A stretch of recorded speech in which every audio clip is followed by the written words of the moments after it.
Hey, everybody, welcome back to another edition of the Due Dilly Podcast. I'm one of your hosts, Jonathan, and today I am here with a friend, an entrepreneur, and just an all around great human being, Jamelia Donaldson. She's the CEO and founder of Treasure Tress, which I will let her explain.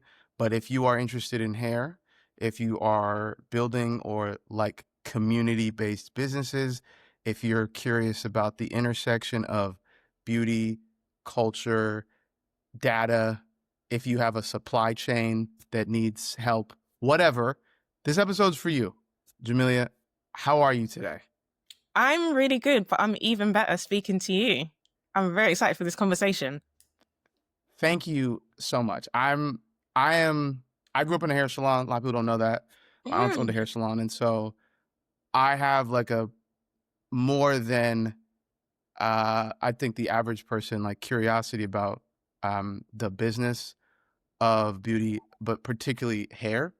And so I'd love for you to kind of give some context to both how the business started, but also you have like a very distinct background. I would love you to just give us some context about how you started and like what it is you're building.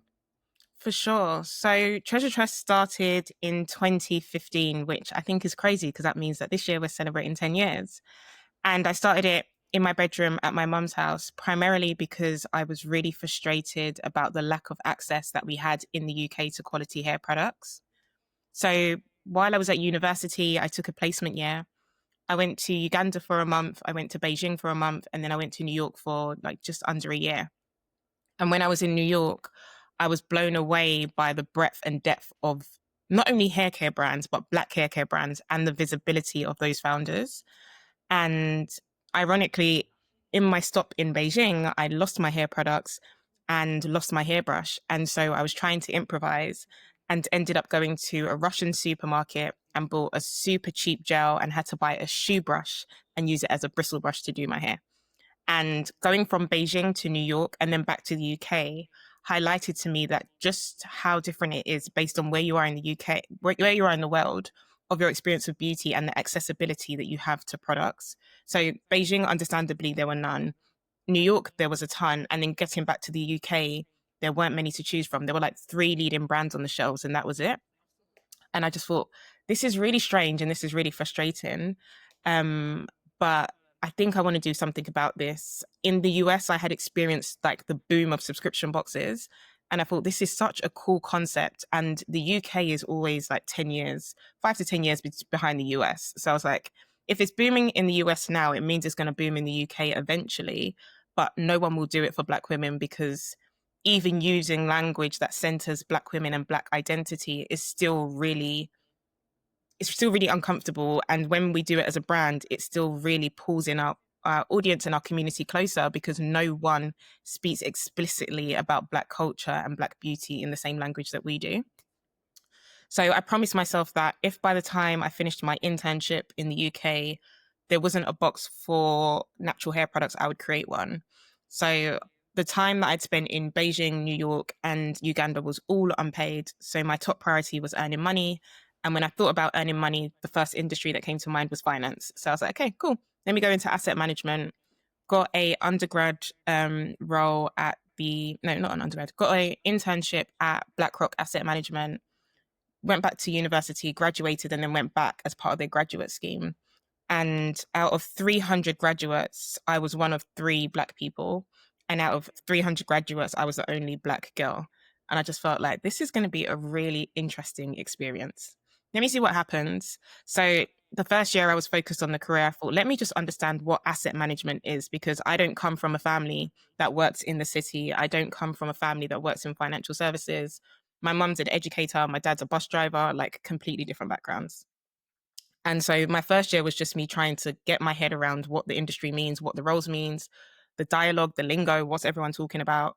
And then by year two, I was like, I cannot shake this idea to create this box that allows people to explore hair care because I was already on my hair care journey and all of my friends kept asking me for product recommendations and instructions. And I just thought this box is brilliant way for me to just scale the advice that I'm giving them. Like I'm telling them, go and buy this conditioner from here and this shampoo from here. And the box was a better way of doing it. So I launched it in 2015 while I was working full time. It was really demanding because the role that I was in was portfolio compliance. And that required me to be in the office from 7 a.m. to 7 p.m. And I was like, this is insane. Like, I need to build this business, but I also need to do this job. So I was waking up at 5, working on the business for about an hour, getting ready for work, going to work, coming back, working till like 1 or 2 a.m., sleeping for like 3 hours max, and then just repeating that cycle again and again until I realized that this wasn't sustainable and I needed to make a decision. And so I thought, let me see what I can do with this idea. Because at the time I was 24, I felt like I had a lot of time. And if I made a mistake, I could always make a U turn. So I started trying to figure out how I was going to launch this business and how I was going to get these beauty brands on board. And it was an interesting experience because one, a lot of the leading brands weren't in the UK. And the ones that were in the UK weren't familiar with the business model of subscription boxes. So not only am I educating them on a business model, I'm also pitching business to them. And equally, when I'm speaking to the US brands, they're like, yeah, we're familiar with subscription boxes. They work, but there's not enough Black people in the UK, or there's not Black people in the UK. So why would we even target that market?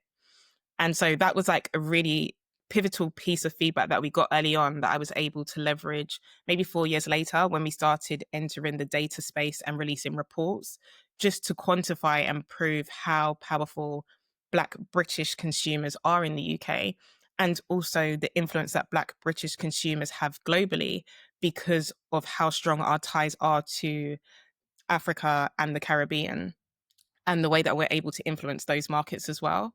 So that's a really long story short. Where we are right now is we've continued to diversify in a few different ways. The subscription box still exists as like the core of our business, but we have data offerings. We do a lot of eventing and activations for brands. We do a lot of influencer marketing, and community events and activations are like the one thing that people not only look forward to, but remember us by, because we're always thinking of ways to cover new ground and celebrate and amplify our culture, but also preserve the traditions that have long existed within our households as like African Caribbean people living in the UK. This is also this is a masterclass in how to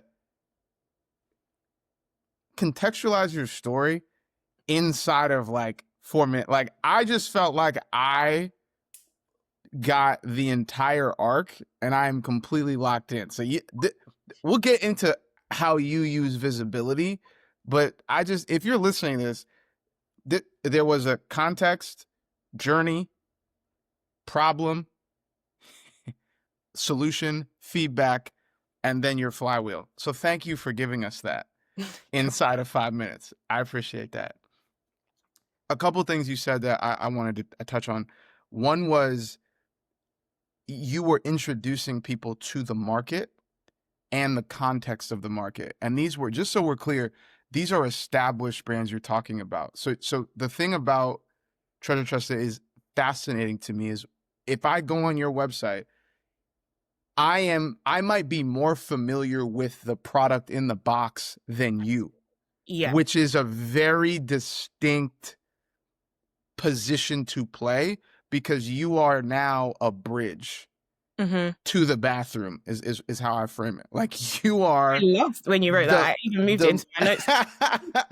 This is how so you are, because the box is delivered and there might be actual familiarity with the product already, you become the trusted part of the supply chain, which frees you in some contexts from having to necessarily be the thing people are most familiar with, because they actually just need the product. And so you provide essentially infrastructure for the product, which is very, very compelling if you're a consumer product good, because you Yeah. need to move your product. Can you talk about how you are essentially like a critical part of an international expansion? If I'm a beauty brand that wants to actually grow and I'm constrained by my understanding of a border, Mm-hmm. Treasure Tress can help me enter Europe. Like that's a whole different type of moat. Yeah, there's actually so much that comes to mind as you say that, because one, there's the point that you mentioned as far as us being an access point for international brands trying to get into the UK. So not only does it allow you to test your market before you fully invest in the market, but it is also a great way to raise your visibility and your validity amongst the retailers in the UK. So we work a lot with the retailers in the UK, and the brands use Treasure Tress as part of their launch strategy. So if they're going into a Boots, a Superdrug, a Tesco, a Morrison's, they'll launch through our boxes. They'll get the community feedback, the community hype, the community word of mouth approval, and then that will give them the perfect leverage and platform to launch into retail.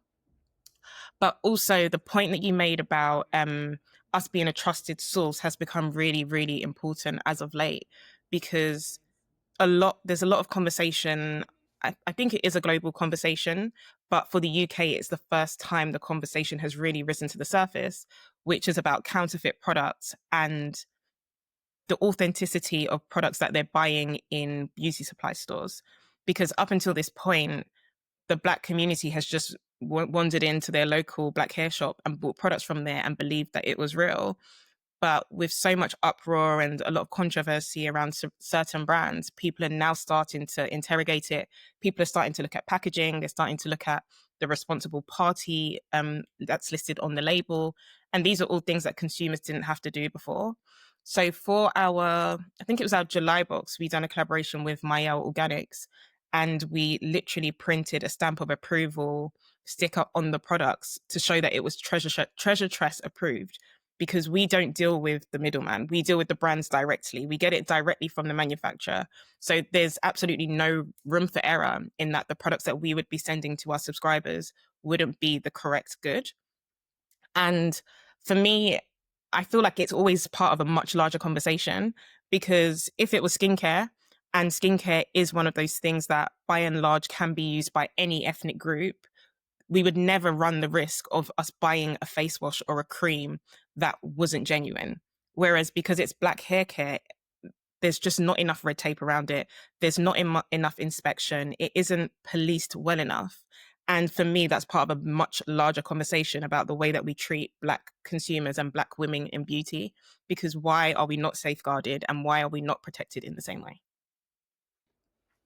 This stamp of approval thing is very powerful. You see this in sort of regulated industries. You came from finance. And so Mm-hmm. there are governing bodies. There are things you Yeah. cannot do at the bank. You cannot take your laptop out of the building. So you Mm-hmm. have FINRA, you have the UK equivalent. If you get listed, there's things you can't do as a company director. So different actual industries are communicate through high trust environments through their version of compliance. What Absolutely. you are talking about is massive global market, which we'll get into that in a second, that does not necessarily have the same compliance rails. Mm-hmm. And so that actually leaves the consumer at high risk of not just parabens, but also like deeply corrosive products.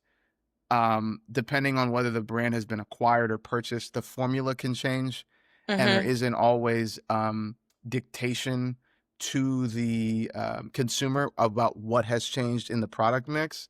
Yeah. And the advent of technology has made it so that people can actually have the ability to at least get ingredient lists faster, Mm-hmm. which then creates a level of skepticism or at least curiosity in the best case scenario of like, if I put this on my body, will it be good? Yeah. And that like, so you are essentially standing by every box to you deliver to Yeah. every home, which is a Absolutely. very particular brand promise that there's growth there, but there's a lot of integrity that has to be built into what you're doing, because these products are the audience is so sensitive to the experience, because it's in my hair. It's Mm-hmm. not like a lip gloss. It's not like I put this into my body through my Yeah. head. Like there is no room for kind of like issue, right? That's a scandal if like Mm-hmm. you take the tresses and like something happens. Like Absolutely. that's not a good look. No. Okay. Wow. So, so this point on IP. So Hmm. you guys have started producing reports and not just report because this newest one, I, I I've thought about this, but textured hair and fitness habits is like the handshake meme. Like this is kind of like yeah, like this is like yeah, like she's got the headband like that's a Hmm. real thing. So can you talk about that? But then also your IP strategy to actually it sounds like up level the industry a bit. Like this is sort of like we could actually be better. Let us show you what we can execute on because this is data I haven't seen sort of Hmm. these things brought together and then like a proper detailed methodology for what that experience is for a consumer who is healthy and then also is thoughtful about their hair. Yeah. Absolutely. So we've been on a bit of a journey with IP because it's just not territory that I thought we were going to cover when I started this business. But when we were receiving the feedback from the US brands that they didn't believe the UK was a viable market, I felt like the only way I can prove this is with numbers. Because if it can get measured, it can get managed, and the numbers never lie. So I thought, okay, let me show you guys how the UK and the US compare. But equally, let's not just talk about how many Black people there are in the UK versus how many there are in the US, because obviously we cannot compare. But let's talk about the spending power. Let's talk about the spending habits. But let's also talk about the differences in the way that we shop. Because I think a lot of the times brands develop, especially American brands are guilty of this. They will develop a strategy for the US and then they'll try to copy and paste into different markets. And it's like that doesn't work.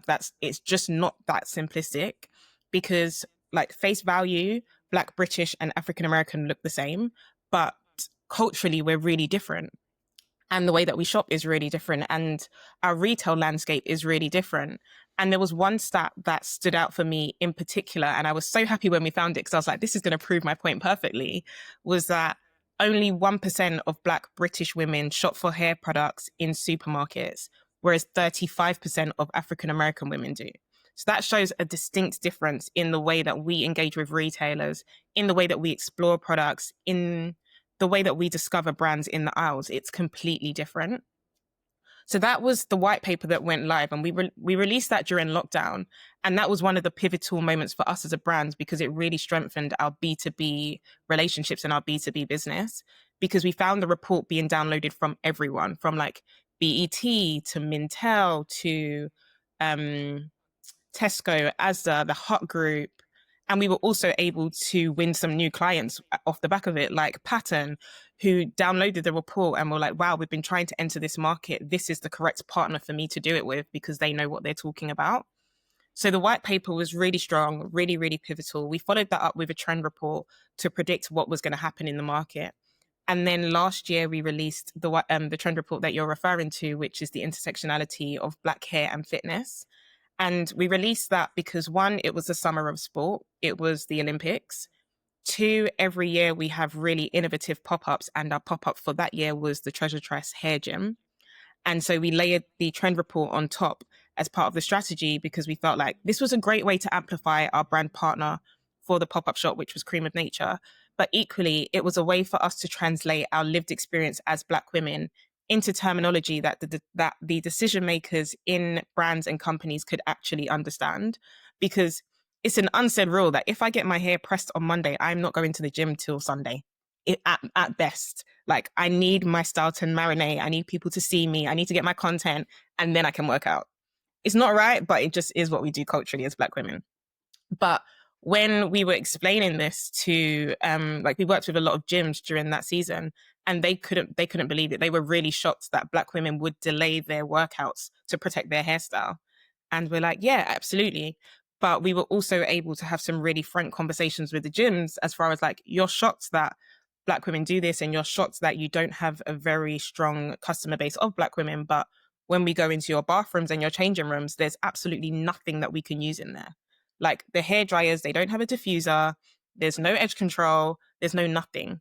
So we were able to also have some really interesting conversations with the fitness industry about what they can do better and predict what was going to come next as far as trends are concerned, because wellness is not going anywhere. The wellness industry is continuing to like outgrow any other industry, and hair care can be a part of that. But the spaces that people go to experience wellness, to improve their mental health, to do all of the things, they don't necessarily cater to or represent or invite Black women into those spaces. And so the report was a way for us to call them out politely, but equally give them instructions on what they need to do differently, and the type of products that as a Black woman we expect to see, or as Black women we expect to see when we enter those spaces, to feel as though we do belong there and we are invited there. This point on bathroom again as like the battleground, because if you gyms are interesting because they often segment consumer by price, at Mm-hmm. least here. And so you have kind of like your mass gyms, you have your kind of like middle of the road, and then you have sort of various categories of luxury gyms that I'm sure that have exposed to the Same. UK and are here, right? And so you can have a eucalyptus infused towel Mm-hmm. in a bathroom, Mm-hmm. and no one's considered that like edge control might like be that might be a unique thing.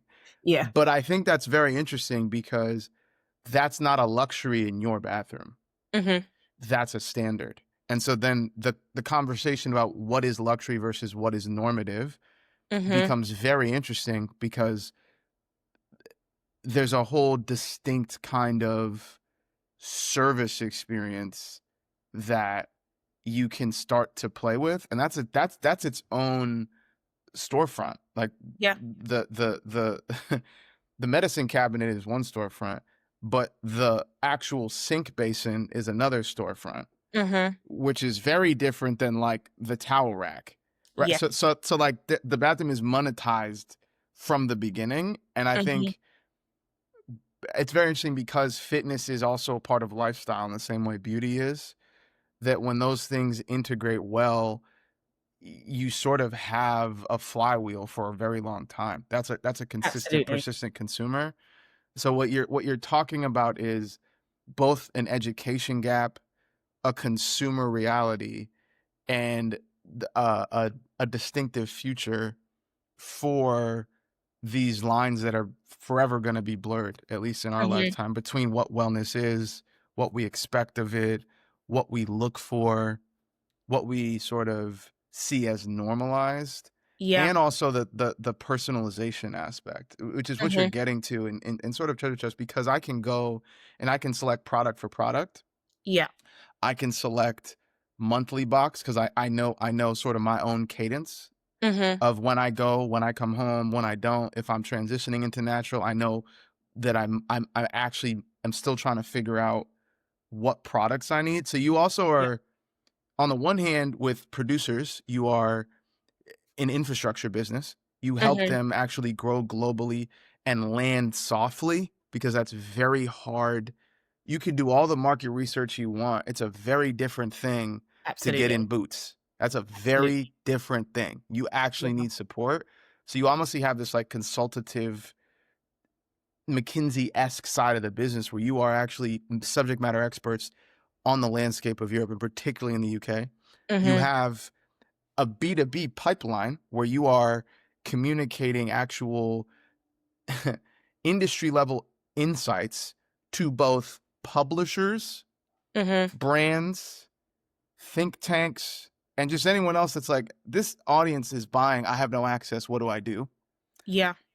Then you have your just current vertical, which is a D2C product where you have condensed the shopping experience such that I can get the products I need delivered to me.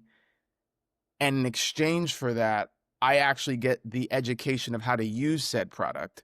Mm-hmm. Then on top of that, you have events. So the people who are buying the boxes and the retailers who are trying to engage with that community can meet in the middle thematically Yeah.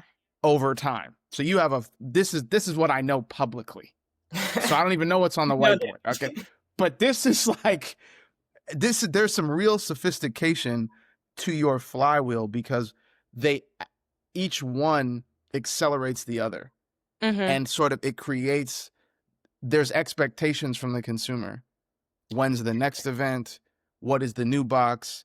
Is this coming back? And so you actually have built insights into your natural flow of execution, which is Mhm. very, very, that's table stakes right now if you are dealing with this kind of consumer, because you have to fight for attention.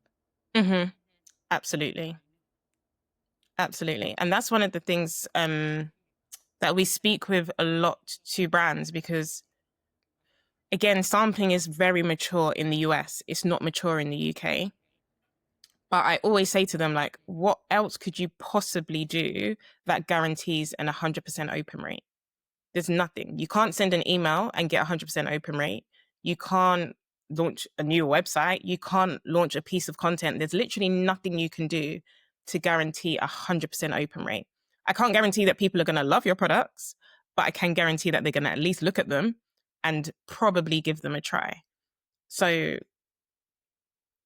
yeah, there's not much else that can compare. Ah, that is one of the toughest one-liners I've ever heard in my life. Do you want 100% open rate? It's tough. Wow. Okay, I want to transition to you a bit. One of the things that I've always admired about how you've run the business and how you sort of manage your presence is you're very tactical about visibility. Since I've met you, there, not just like where you go to speak, but how you communicate what you're doing, Hmm. what the business is doing, and why that's valuable. And Hmm. I think that you've been doing that for a long time, so you have a natural um,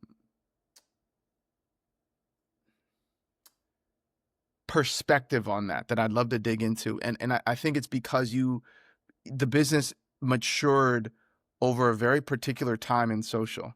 And so when you started, the 2015, we're dealing with a sequential timeline. We're Hmm. dealing with kind of a still sort of quiet excellence context. Just put your head Hmm. down, they'll Absolutely. recognize you, don't pop out. That was sort of the zeitgeist. We are not in that time. Unfortunately not. Visibility is always valuable, but visibility right now is actually the difference between people knowing what you do and being apathetic about what you do. Hmm. Yeah. And so can you talk about how you as a CEO think about visibility and its direct value to the business you're running? Yeah. The way that I think, I mean, if it was a personal preference, I probably wouldn't be visible if I'm being completely honest, because I like to work in a cocoon. I like to put my head down. Unfortunately, that's not realistic. But what I do know is that if you operate in beauty, especially if you operate in Black beauty, trust is such a huge part of the success of your business, the strength of your community, and the support that you get. And I think that that trust translates beyond the brand that you're building. And I think we saw it perfectly with Amicole. Like whatever she builds next, we're buying because we have an affinity to her as a founder and the mission that she possesses. And that business that she built was one channel to do that. But whatever she does next, she's going to do it again. And so I think of visibility as a complete necessity because it builds trust with an audience. One, because a lot of brands that we think are Black owned are actually not. And so it is great marketing for them to actually see someone that looks like them selling products that they use. And you can actually believe that the person actually uses them. Two, it's great for community building. One of the things that I've always tried to do is I actually don't talk about hair care that much, but I do talk about business a lot. And I think it's important because one of the things that I noticed about our community was that women were flocking to the business, one, because they wanted products, but two, they were really excited to see a young Black woman take on the hair market in the UK, which is well known to be dominated by Asian men. So that attracted a lot of attention initially. And we realized that women were actually coming to us not only to discover products, but for business advice. And that's one of the things that we started to incorporate into our events. And we even do that today. If we're having an event, there's a panel about the business of beauty, because the consumers themselves, a lot of them are kitchen chemists, where they're making skincare in their kitchen and they're relying on Treasure Tress for hair care. And a lot of them are like aspiring, they're building brands that they want to see in Treasure Tress boxes. And I went to a market on Sunday and a lady was like, "Oh my God." And I was like, "Hey." And she was like, "Oh, you're," and I was like, "Treasure Tress." And she was like, "Yeah, because you built your business, it inspired me to build my business. So I'm making these hand whipped butters and creams. And one day I can't wait for them to be in your boxes." And that for me was like, "Oh, wow, this is crazy," because I didn't, I didn't know that building a business that represents Black women and activates for Black women in the way that we do would inspire so many other Black women to do the same. I was hopeful that it would attract customers, but I didn't dream that it would also influence and inspire Black women to do it for themselves. And so a lot of the things that I've intentionally tried to share over the years is like the behind the scenes, but also like the business strategy behind things. So when we done the trend report, people were blown away from a business standpoint. And equally, consumers were so intrigued because they were like, "Wow, why has no one done this before?" And it's because no one has stepped forward to be the voice of Black beauty in the UK for consumers in the way that we had. And then that led to a wider conversation of me developing a keynote about the importance of developing IP as Black entrepreneurs. And that opened the door to a lot of different opportunities. So when we think about visibility, I think about it as the perfect gateway into trust. Because if your consumers trust you, then they'll trust you in not only this chapter and this season, but whatever season is to come. And that's why I love the fact that you used the word integrity. Because a lot of the time when you think about business, you're told to grow fast, scale, blah, blah, blah.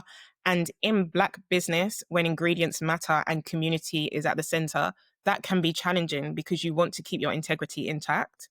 And being visible forces you to do that. So it holds you accountable. But equally, it has massive upside of also inspiring and attracting other women who want to do something similar, even if it's in a completely different industry.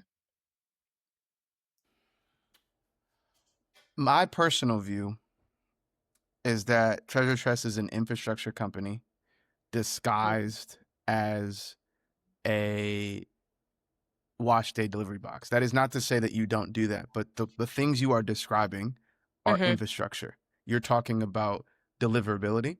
You're talking about consistency. You're talking about trust. You're talking about reliability. You're talking about innovation. You're talking about risk management and mitigation. These Mm-hmm. are all the core competencies of infrastructure across industries. This is why the internet was down when AWS failed last week. Yeah. That's an infrastructure that people are fundamentally dependent on. And there Mm. is generally no redundancy. And so the thing you just said is very profound to me because you are talking about an industry that has a specific kind of infrastructure without redundancy. And so Mm-hmm. there's almost like I didn't know I could have this. Now that I have it, when can I get more? Which means that there is a supply problem, not a demand issue. And Mm-hmm. if you are solving a supply problem, you are in rarefied air. Mm-hmm. That is what we might call in the business blue ocean. That Mm-hmm. you are swimming in open water because no one is running to serve the consumer with the care, Yeah. specificity, delicacy, rigor. And that's the other thing you talked about. There's a rigor to deciding to measure. And so the decision to measure, I believe, is as important as what you measure. Because I if you agree with that. decide to invest the resourcing, that means that whatever comes out of that, there is a standard level that we have to talk about this with now. Mm-hmm. Because now you're in the bottom left of some decks in that Yeah. sans serif 16 font where they're like, we found it. And like, there's some screenshots in some presentations You're now. In absolutely some correct. I know how, in some boardrooms where they're like, she made a thing and we said that we were doing the thing, but we're not doing the thing. And so now if, our Q4 growth plan needs to include Brixton, right? Like people are, this is, this is how change is slow and then it's all at once. And so Mm-hmm. I want to give you your flowers for that, because I think there's obviously the hunger, but there has to be the capacity to meet that. It's not enough to feed people. You need to feed them well. Mm-hmm. And I Mm-hmm. think people are just out here giving food out, and it's like, that's actually not nutritious. But you're so hungry, you think you'll take anything. Mm-hmm. And so you don't have to hold that person accountable because you're starved. Yeah. So they get to show up as your benefactor. Mm-hmm. But they gave you Sunny D. That's not orange juice. It's a fact. That's not orange juice. Okay? Like, you're gonna be thirsty again. It's not even water. There's water over there, and they told you no water for you. You need water. Okay. I want to talk about this thing that's also near and dear to my heart. We talked about this before recording. As someone who lived through the messy middle of my lock journey and just the terror of that, there was really nothing. Thank you so much. It's a plant. You got to water it. So there was really no resourcing for me, if I'm just being honest. I was in Reddit Natural Beauty. I was watching Natural 85. I am neck deep. I am woohoo, baby. Respectfully, I am in it. Okay, because I wanted it to. If I'm going to commit, I want to commit. Yeah. You did something that I came across my feed, where I saw you post a picture, and there were just at least like 50 dads in a room braiding or learning the art of braiding.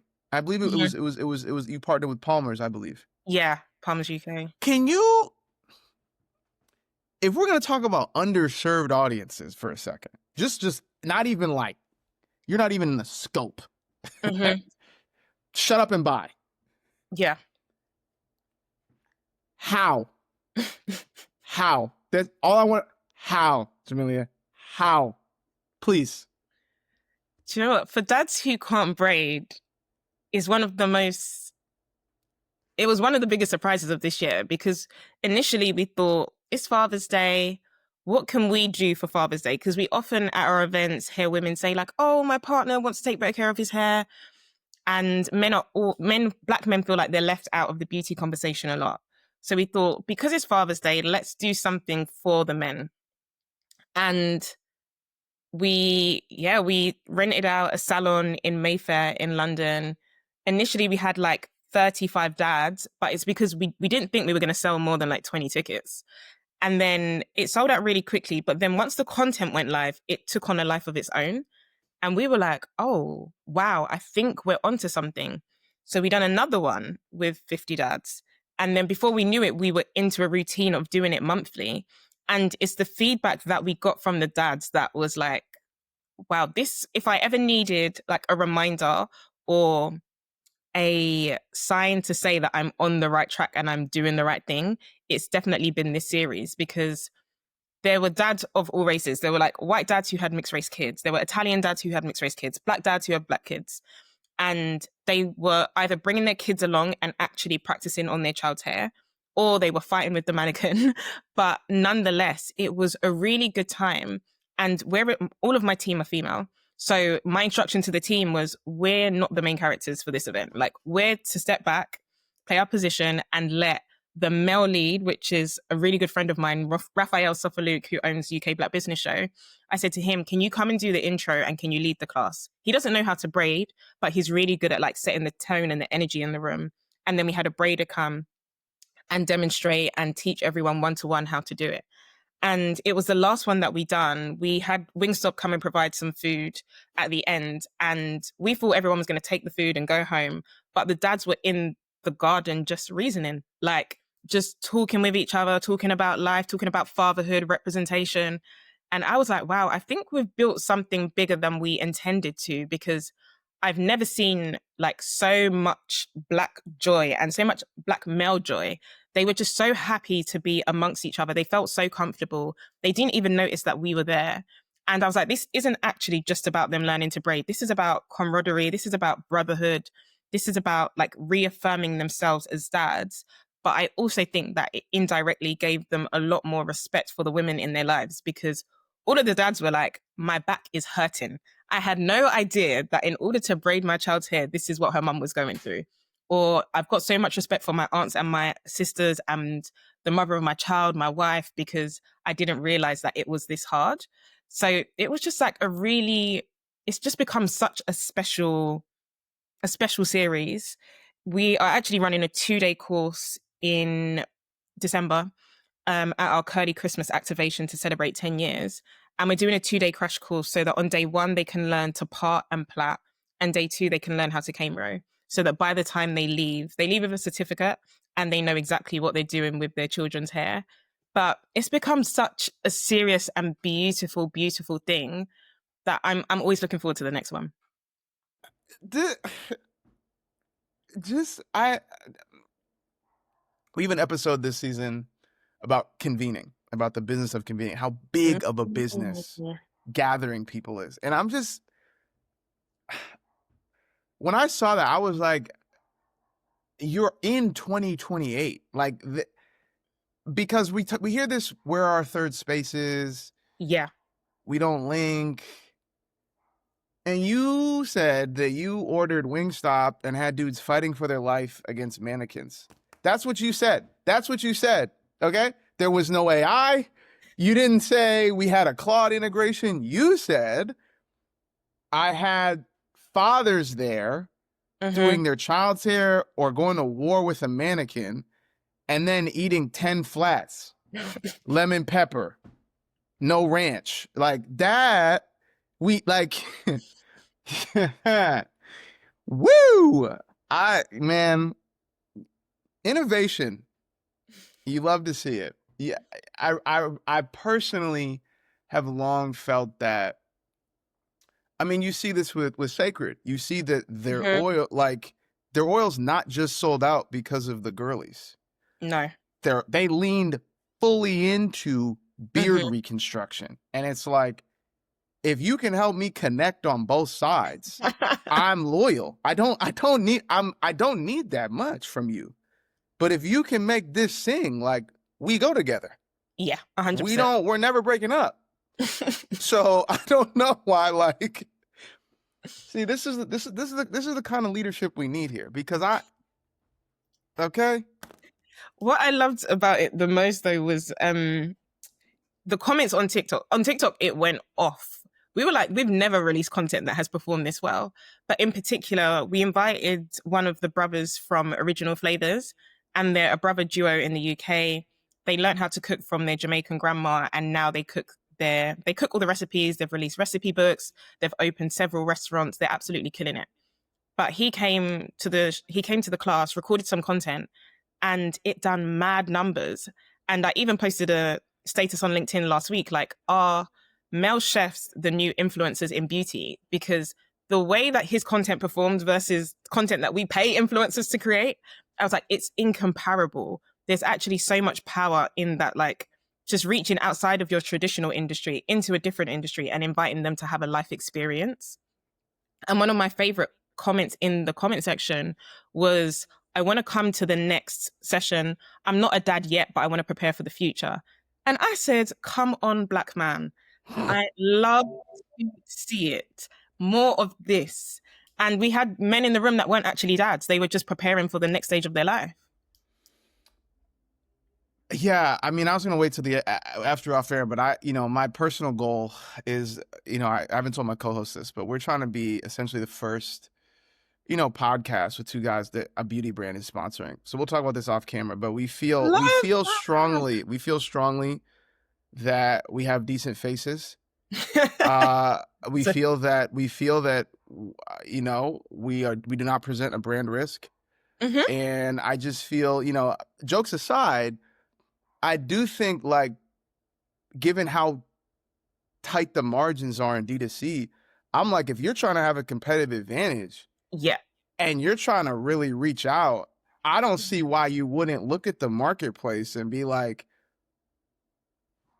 if podcasting is continuing to grow year over year Yeah. at a CAGR, if beauty continues to grow year over year at a CAGR, it Mhm. appears that there are some mergers and acquisitions Mhm. that would allow a brand that did not spend time over here Yeah. to essentially be like, we are interested Mhm. in this unique audience who Yeah. clearly cares about the biggest organ in their body Yeah. and also has hair and aren't bozos. So I support that's that. my soft pitch. I Okay. support that. You have Okay. my full Great. support. All right. Great. Great. We'll talk later. Okay. So this last thing. So you innovation is something that you and your team take very seriously. Mm. You have a very specific product for the holidays. I would Mhm. very much like you to talk about what this is and the genesis of it, because I think it speaks to meeting people where they are, the seasonality of the business, and Mhm. also like joy and delight. Heavy on joy and delight, absolutely. So growing up, I loved advent calendars. I wasn't the most patient child, so it's likely that I was opening probably 5 doors in one day, but nonetheless loved it. But even more loved it once the beauty scene started getting involved in advent calendars, because I thought, perfect, this is so so good. Got invited to a press event for one retailer who had a really strong beauty advent calendar. And in true Jamelia fashion, I opened all the doors in one day. And I was like, this is great. These products are great at face value, but I can probably use about five. And Black women come in a lot of shades. And if I can use five, I'm sure that other Black women can use maybe two or three. And I was like, this is actually ridiculous. And this actually isn't representative of anyone, really. And so I looked at the beauty. I thought, okay, that's what beauty's doing. Let me see what hair care is doing. And hair care, no one was doing advent calendars specifically for hair care. So last year, it's been something that had been on my mind anyway. And then one of our subscribers DM'd us like, oh my God, there's all these beauty advent calendars that I can't use. You don't know what I would do for a Treasure Tress advent calendar. And we were like, okay, cool, say less. We're going to do it. So we started working. I think we turned it around in like 2 months. So my printing company absolutely hated me. But we were able to do 12 days of beauty. We had like two hidden gems as like hidden doors. And the advent calendar was really strong. We had Pattern in there, Sacred was in there, Cream of Nature, Philip Kingsley. It was a really nice blend of like attainable brands and like premium brands. And for us, it was just so beautiful to see the recipients of the advent calendars be so excited to receive something that they can actually use every single door without compromise. And as you said, like the festive season, it's about joy, it's about surprise, it's about delight. And for the people that were receiving it, it was like, finally, I feel seen. Finally, this is something that I can buy for my daughter, my niece, my best friend, my auntie, my mom, and they can actually be excited about unveiling it. So this year we were like, okay, cool, we've done 12 days. One of the pieces of feedback that we got last year was that they wish it was bigger. They wish it was like they wish there was more days. And so this year we've released a 12-day calendar, and we've also released a 25-day advent calendar, which is going to be a mission to deliver, because it's literally like from my waist until the tip of my bun is how big it is. It's massive. So this is okay. So this when I was on the website, I was like, this box feels like this is like a real delivery. This is like the Absolutely. postman is like, hey, you like there's no missing what's No, going on here, no. There's which no I point over. feel like is all size, breadth, like these are all decisions about like this is in your house because it's a calendar, so you stand it up Mhm. and you're pulling the door. That 25-day joint is like a small child. Absolutely. Absolutely. And she's heavy. But again, we were like, if we're going to do it, we have to do it. I like advent calendars, the beauty advent calendars, the samples are cute or whatever. But if you have textured hair, you're running through that sample in one wash day. If you're even able to do your whole head, maybe you can do half of your head. And I Mm. just thought, we're just not doing that. We can do deluxe travel, but we cannot do sample sizes for our customers. So majority of the products are full size. We've also got some Treasure Tress merch that's dropping by way of the advent calendar, which is really exciting. Yeah, I'm gonna hook you up. And we also have like hair accessories. So the things that you see in people's bathrooms or bedrooms, and you're like, I've been meaning to buy one of those, and you never actually go and buy them. Those are already in the advent calendar. Man, honestly, I'm not gonna lie to you. I sat on the page, I looked at it. I can see. I was like, we're actually stocked on product. I really was like, so I just sent it to a bunch of people I respect. I don't like. I don't like sharing product. I'm still. God's not finished with me. I'm incredibly selfish. I don't even like people knowing who my loctician is. All right. No, stop it. I don't. For what? Like that's me. Like I don't. But I'm trying to do better. And so everyone I sent it to, anecdotally, was like, "What?" Because I think again, the delivery, the experience, these are all that's user experience for you. You have 100% open rate. That means you get, from the minute the product is delivered, the experience. Actually, before that, the minute they see Treasure Trust, the experience starts. Yeah. And it's a perpetual experience. And I think you and your team do an incredible job of taking that seriously. And also just, you've been in business for a decade. I just really want to sit for a moment as we close to like speak to that kind of endurance in an industry that is just hard to begin with. Just forget all the other stuff we talked about. It's hard. Margins are insanity. SKUs are out of this world. Working with manufacturers, shipping, tariffs, like the kinds of things you're navigating to get things into production. Forget delivery. That's not even talking about design, operations, trademarking, the reality of the variability and seasonality of these businesses that are sensitive about markets, that actually need to be educated. Forget ignorance.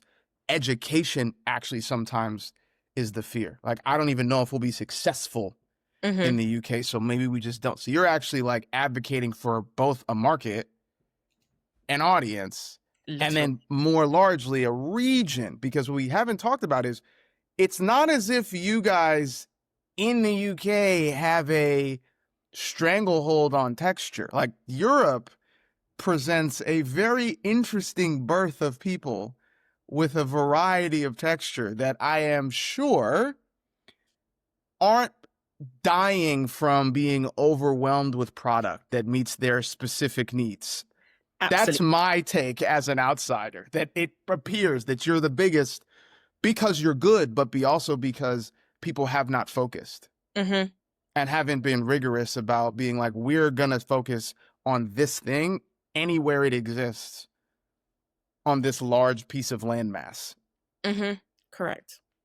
And so I want to give you your flowers for that, because a lot of stuff has come and gone. I'm sure a lot of some if we did, your emails in 2015 to right now, there's some defunct emails on the brand side. For sure. There's some acquisitions where and that's the thing about you. There's some stuff I've noticed. We won't say it on camera because we're respectful, but I know there's some brands you don't put in there anymore because the formula changed. Because you're like, I can't do that. That's a little watery. We don't mix water with the sorrel on this side. That joint is purple or it's nothing. Okay. No. We don't do sugar packs. They sit that overnight. So I appreciate that you have been loyal to what you started out to do and have been rigorous about the demands of that. And I think that's really special. I think that's in large part, aside from your intelligence, your grit, your team's consistency, and your vision as a leader, why you can pack a room out. I mean, you guys are looking like indie artists out here. There's rappers in your city that can't listen. It's not even an interview. These are conversations because I'm not on camera. I'm not, we're not This is my camera. So I'm just saying, like, you, if You're you right. think you're good, put 100 people in a room and let them braid. No, I'm serious. Mm, Get 100 men in a room and ask them to braid. That, like, that's incredibly intimate. Like, that's yeah. not a thing everyone can do. And I think that's part of my heart behind these conversations is showing people the various ways that business is also an art, that there was an artful decision that Really. you and your team made about doubling down on this segment that no one is like talking about. No one is like, man, I bet if we get Wingstop and Palmer's, which are also recognizable brands, gender aside, Mm-hmm. smart. Mm-hmm. I bet maybe we'll have, like, let's just try it out, right? That's what I think I've always respected about you, and I've respected about your team, is that I think you're willing to take the risk and you're willing to treat that like you treated that like it was a box. Mm-hmm. You treated that like that was going to somebody's house. It was wrapped well, it was delivered well. You had the little brown stuffing around the bottle, so when you pull it out, it sticks. Like you guys really took your time, and I think that is only going to bode well for your next decade as you know spread into more of the saturation or whatever it is you decide to do. Mm-hmm. Um, so thank you so much. I know you guys are in delivery mode. I appreciate your time. I'm so Thank you. grateful. Where can people find you? And then where can they get this box? Thank you, John. So people can find me. I'm mostly active on Instagram, LinkedIn. I'm trying to do TikTok. I'm trying. Okay. And my handle is Jamelia is obsessed. That's Jamelia is obsessed. And then on LinkedIn, just Jamelia Donaldson. And then you can find Treasure Tress at Treasure Tress on all platforms. And our advent calendar is on our website, treasuretress.co.uk. And it's on our homepage. And if you follow us on Instagram, it's on our shop, it's in our bio, it's pretty much everywhere at the moment. Awesome. Thank you so much. Thank you. It's been so good talking, and I can't wait for you to touch down in London. Soon come. Soon come.